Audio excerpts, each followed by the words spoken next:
Amish wedding yesterday to our delight. Every Dutchman in the county was there with an appetite. We don't all get along so good, and yet we reunite whenever we're invited to a wedding. It was the bishop's daughter and the harness maker's son. Every district was invited, clear up to Highway 1. The house and barn was full of folks, and some were still to come. And the preacher started preaching at 8:30.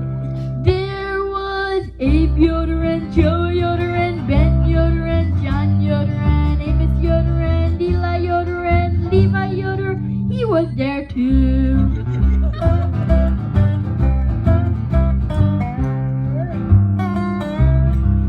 Well, the preacher preached till 9:30 and then he took a seat.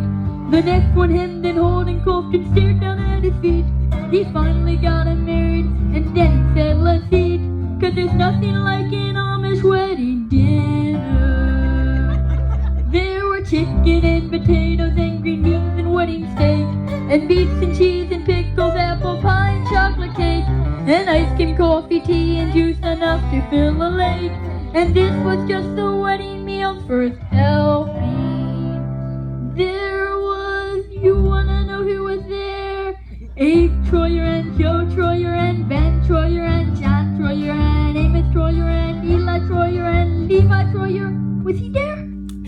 Yeah, he was there too.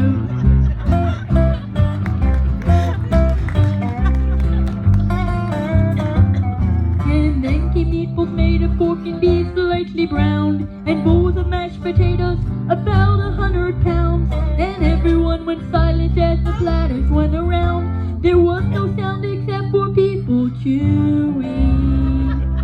I sat next to Eli Miller, now there's a tough old bird. We sat and chewed our dinner and we didn't say a word, 'cause everything we had to say we'd already heard. So what's the use of pointless conversation? There was Abe Yoder and Joe Yoder and Ben Yoder and John Yoder and Amos Yoder and Eli Yoder and Levi Yoder. He was there too.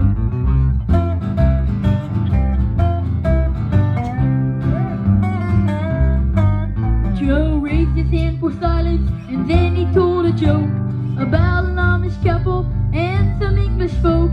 And Bishop Miller laughed so hard I thought he had a stroke, and he blew some tapioca out his nostrils. The older men began to sing and passed around the buck.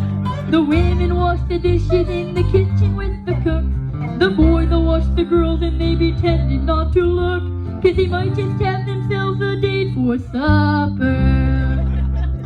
Then late that night we all went out and hitched up our buggies and came back to tell the girls that we're ready to go home. We said goodbye in the hallway, we said goodbye in the stairs, we said goodbye in the barnyard in the cold November air. We leaned against our buggy wheels and said goodbye from there, and we headed home from one great Amish wedding.